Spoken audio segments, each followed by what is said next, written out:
থেকে চলে যাবে। তোমার সামনে তোমার বাবার লাশ কবরের মধ্যে গেছে, তুমি কি একবার দেখো নাই? তোমার সামনে দিয়ে তোমার চাচার লাশ কবরে গেছে, তুমি কি দেখো নাই? তোমার বড় কাকা অন্ধকার কবরে চলে গেছে, তোমার বড় ভাই অন্ধকার কবরে গেছে।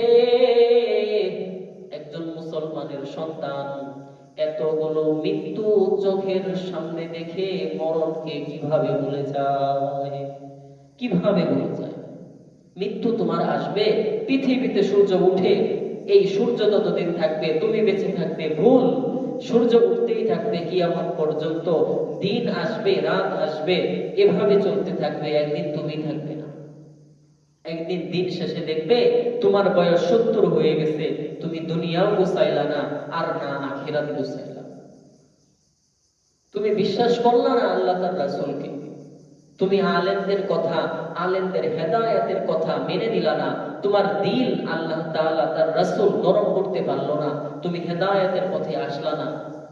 ঠিক বাল্যকাল, শিশুকাল থেকে বৃদ্ধকাল পর্যন্ত গোটা জিন্দেগীর একটা ভিডিওর মতন চিত্র ওই ফেরেশতা তার সামনে তুলে ধরে। আর ওই নাফরমান বান্দা উপরের দিকে তাকায়া দেখতে থাকে। এটা এমন হলো পৃথিবীর জমিনে যেমন আমরা কোনো কিছু ভিডিও, এই যে মাহফিল ভিডিও দেখি, ভিডিও ফুটেজ দেখি, মৃত্যুর সময় ওই ফেরেশতা আমাদের গোটা জিন্দেগি শিশুকাল থেকে বৃদ্ধকাল পর্যন্ত একটা ভিডিও ফুটেজ দেখাবে। যেমন আমরা কিভাবে শিশু থেকে কৈশোর, কিশোর হলাম, কিশোর থেকে কিভাবে যৌবনকালে পা রাখলাম, যৌবনকালে কত গুনাহ করেছি, এরপর যৌবনকাল থেকে যখন বার্ধক্যে উপনীত হলাম, যখন আমাদের বার্ধক্যের কারণে চুল এবং দাড়িগুলো সাদা হয়ে গেল, বার্ধক্য থেকে যখন আমরা বৃদ্ধকালে চলে গেলাম, এই সময়গুলো আল্লাহ তাআলা দেখাবেন। এক মুহূর্তের মধ্যে বান্দা গোটা জীবনের চিত্রগুলো ভিডিও দেখতে পাবে।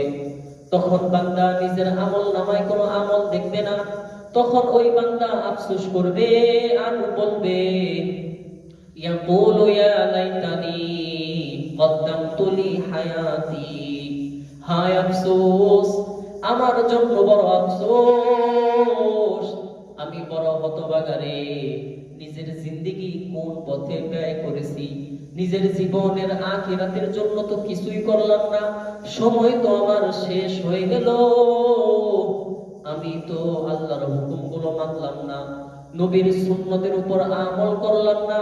বান্দা আফসোস করবে আর বলবে, এমন সময় আল্লাহ বান্দাকে ডাক দিয়ে বলবে, ফায়াউমা ইযিল্লা ইউআযিবু আযাবাহু আহাদ, বান্দারে এখন আফসোস করে কোনো লাভ নাই, আমি আল্লাহ তোকে এমন আযাব দিব আমার মতন আর কেউ আযাব দিতে পারবে না। নাউযুবিল্লাহ বলেন। পৃথিবীর জমিনে বান্দা ওই দিন খুব আফসোস করবে। আফসোস করতে করতে এই আফসোস নিয়েই সে হাসরের ময়দানে উঠবে। হাসরের ময়দানে একই অবস্থা হবে। আফসোস করতে করতে নিজের হাতকে কামড়ায়া খাইতে খাইতে এ পর্যন্ত খেয়ে ফেলবে। এরপরেও কিন্তু আফসোসের দিন শেষ হবে না। এমন সময় আল্লাহ তাআলা ওই হাসরের ময়দানে মানুষগুলো যখন আমল নামা দেখবে, চিৎকার করে কান্না আরম্ভ করে দিবে। পৃথিবীর জমিনে ওই দিন কিয়ামতের ময়দানে মানুষগুলো দুনিয়াতে যত অপরাধ করেছিল নিজ চোখে